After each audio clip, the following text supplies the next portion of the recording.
My world shattered that night. Someone broke into my home, the one place I thought was safe. They took things, yes, but they took more than that. They stole my peace of mind. Every creak of the floorboards makes me jump. I look at my neighbors and wonder if I can trust them. I feel a deep ache in my chest, anger, fear. The police came, they wrote a report, charges, court dates. But no one asked me what I needed. No one asked how to make the fear stop. I need to understand why this happened to me. I need to know if the person who did this sees the damage they caused. Do they know I lie awake at night? Do they know I am afraid in my own house? I need them to hear my voice. I need them to see my face. I need them to understand the harm they created. Punishment alone feels empty. It will not give me back my sense of safety. It will not answer the questions that haunt my quiet moments. I need something more. I need a way to heal from this wound, not just a way to punish the person who inflicted it. I hope to put the pieces of my life back together. I hope to feel safe again in my own home. I want to believe people can change, that harm can be repaired. Maybe if the person who did this could hear my story, something would shift. Maybe if they had to face the real-life consequences of their actions, not just a judge in a robe, they would understand. I am not looking for revenge. I am looking for repair. I am searching for a path that leads away from this constant fear and toward a place of healing and restored trust. This desire for something more than punishment is where restorative justice begins. It starts with the voice of the person who was harmed. It listens to their needs for safety, for truth, and for repair. It recognizes that when a wrong is done, it creates obligations, unpacking the core ideas. Restorative justice is a different way of thinking about crime and conflict. The usual justice system asks 3 questions. What law was broken? Who broke it? What punishment do they deserve? This approach focuses on rules and punishment. It often leaves the victim on the sidelines. The offender is defined by their worst act. The community watches from a distance as the formal system takes over. Restorative justice asks a different set of questions. Who has been hurt? What are their needs? Whose obligation is it to meet those needs? This changes everything. The focus shifts from broken laws to harmed people and broken relationships. The goal isn't just punishment. It's repairing the harm as much as possible. Healing for the victim. Accountability for the offender, peace for the community. This approach is built on a few simple but powerful ideas. The first idea, harm creates obligations.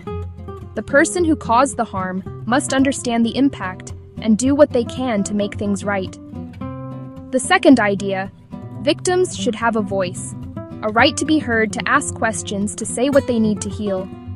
The third idea, the community has a role. Supporting both parties. Upholding respect. Upholding safety. Ultimately, restorative justice restores balance. Restore the person harmed to security. Restore them to dignity. Safety is the most important rule in restorative justice. Without a deep and unwavering commitment to safety, the process cannot work. It can even cause more harm. This means the physical, emotional, psychological well-being of every participant, especially the person who was harmed. They must be the top priority at all times. Before any meeting happens, careful preparation must be done. Create a safe container for the difficult conversation. The principle of consent is central to ensuring safety. No one can be forced to participate. The person who was harmed must voluntarily agree to take part. They have the right to say no at any time, for any reason. They also have the right to choose how they participate. They might not want to meet the offender face to face. They could choose to write a letter to be read aloud. They could have a trusted friend or advocate speak for them. Giving the victim control over their participation helps restore agency. A trained facilitator plays a critical role in establishing and maintaining safety. This person is not a judge, but a guide. The facilitator meets with the victim separately. The facilitator meets with the offender separately. They listen to each person's story. They explain the process clearly. They set ground rules for respectful communication. During the meeting, the facilitator ensures rules are followed. No one is shamed, no one is blamed, no one is interrupted. The facilitator's calm and steady presence helps everyone feel secure enough to speak honestly and vulnerably. The restorative meeting, often called a conference or a circle, is the heart of the process. It is a carefully structured conversation designed to allow for truth-telling and problem-solving. It is not an argument or a debate. It is a guided dialogue with a clear purpose, to address the harm and decide together what needs to be done. The structure is simple but powerful. The meeting begins with the person who was harmed. They share what happened and how it affected them. Next, the person who caused the harm responds, acknowledges, and accepts responsibility. Afterward, the group creates a plan: apology, restitution, service, counseling, and writes clear steps everyone agrees on. Accountability in the traditional justice system often means one thing: punishment. It is about serving time, paying a fine, or following probation rules. Often, offenders never face the person they hurt or take personal steps to make things right. This is passive accountability. Restorative justice is active and relational. It asks three things: understand impact, take responsibility, take action to repair. This is more demanding than simply accepting a punishment. It requires courage, empathy, and effort, Making amends is the tangible part of this active accountability. If a teen vandalized a park bench, amends can go beyond paying for it. Working with the Parks Department for a month, writing a respectful apology, completing realistic tasks, related to the harm, respectful to the victim, and achievable for the offender. Active amends can restore self-worth and connection. Studies show restorative processes can lower reoffending by building real understanding of consequences. The power of restorative justice is best seen in small, real-life examples. Imagine a group of students who spray-painted graffiti on the wall of a local grocery store. The store owner was angry and felt disrespected. The police caught the students. Instead of juvenile court, they referred the case to a restorative circle. He shared how he built his business and how the graffiti hurt him and scared customers. The students listened, saw him as a person, and one by one apologized. Together, they made a plan. They cleaned the wall and repainted. They worked inside to understand the business. The harm was repaired and a lesson learned. Consider another story: a stolen bicycle. A young woman's only transportation to work was taken. She was devastated. The thief, a teenager from the neighborhood, was caught. In the conference, she described the impact. She had to spend on bus fare and was late to work twice. She felt violated and insecure. He had never thought about these consequences. He stole to help with family bills, not an excuse, but context. He agreed to work part-time at a community center to earn money to pay her back. The director offered the job on the spot. She got her money back. The teen got a job and a mentor, and the community turned harm into an opportunity for growth and connection. Restorative justice is powerful, but it is not a magic solution for every situation. It requires willing participants. If the victim declines or the offender refuses responsibility, it cannot proceed. Severity matters. In cases like murder or severe sexual assault, RJ is complex, risky for re-traumatization, and must be led by highly skilled facilitators. Successful dialogues exist, but are rare. Many programs start with property crime and minor assaults to build trust. Implementing RJ needs training, education, funding, patience, long-term commitment. Access must be equitable, regardless of race, income, or background. The journey toward a more restorative world begins with small, intentional steps. It starts not in a courtroom, but in neighborhoods, schools, families. The first step is to start talking about these ideas. Ask leaders what they're doing to address conflict in ways that repair harm. Build skills, listen better, ask open questions, learn facilitation. Start small, focus on a clear need, train committed community members, partner with courts and police while maintaining community ownership. Grow steadily, be transparent, and keep equity at the center.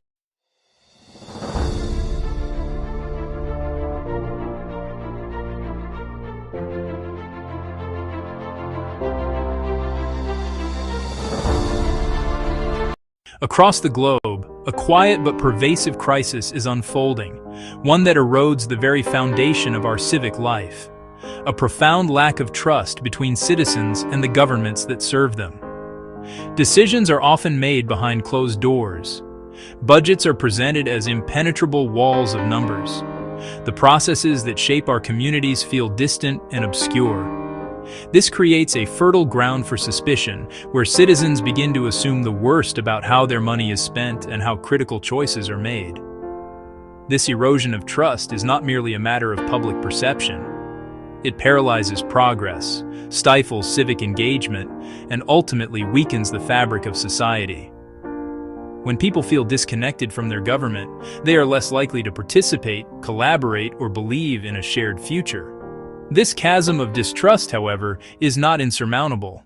Tools capable of prying open the black boxes of bureaucracy and shining a light on public administration. These are not futuristic, unattainable solutions, but practical digital instruments deployable today to foster openness and accountability. From simple open data portals that make government information accessible to everyone, to complex systems like blockchain, creating immutable, tamper-proof records. The central promise is simple: make government actions visible, verifiable, and understandable to the people they serve. Imagine tracking your tax dollars from the moment they're collected to the exact school, road, or hospital they help fund. This essay will show how digital tools and blockchain can dismantle walls of opacity, use real-world examples to prove their power, and provide a roadmap for leaders and citizens to build honest, responsive, trustworthy governments. The journey to transparency is not just a technical upgrade, it's a fundamental rebalancing of power. By making information universally accessible and processes verifiable, technology empowers citizens to be active participants instead of passive recipients. It turns governance from a monologue into a dynamic dialogue between people and elected officials. This shift restores faith in public institutions and ensures they work for the collective good. The ultimate goal: honesty as an ingrained, verifiable feature of government. The path to a more transparent government does not require a sudden, massive leap into complex, untested technologies. Instead, it begins with simple, intuitive, widely available tools designed to make public information accessible to all. The most fundamental of these is the Open Data Portal. Think of this as a digital public library. City budgets, public employee salaries, crime statistics, business licenses, published in a clean, organized, machine-readable format. Instead of being locked in cabinets or buried in convoluted PDFs, this information is available for anyone to download, analyze, and repurpose, free of charge. These portals are catalysts for civic engagement and accountability. Journalists can uncover waste or corruption. Entrepreneurs can build helpful apps. Researchers can propose better policies. Beyond static data, digital tools can bring the very processes of governance into the public square.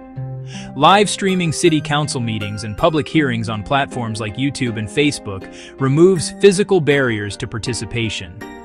A working parent, a person with a disability, can now watch proceedings from home, submit questions in a live chat, and hear the debates that shape their community.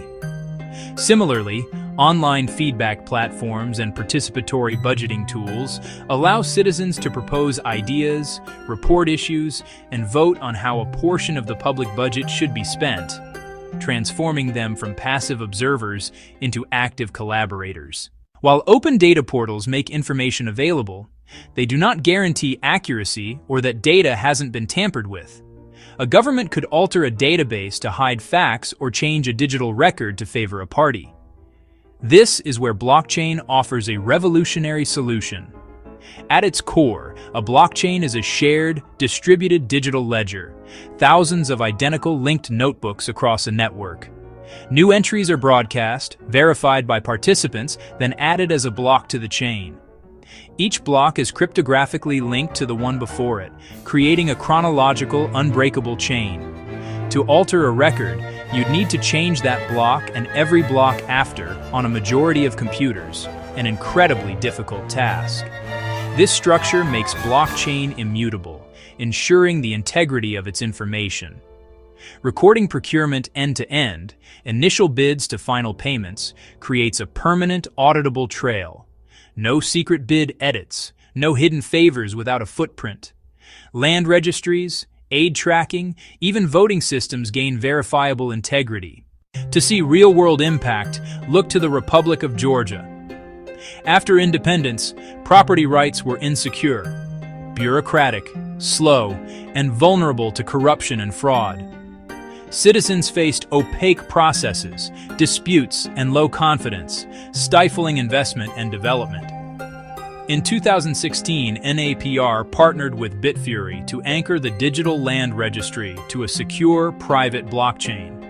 They augmented, not replaced, the database, using blockchain as a secondary verification layer.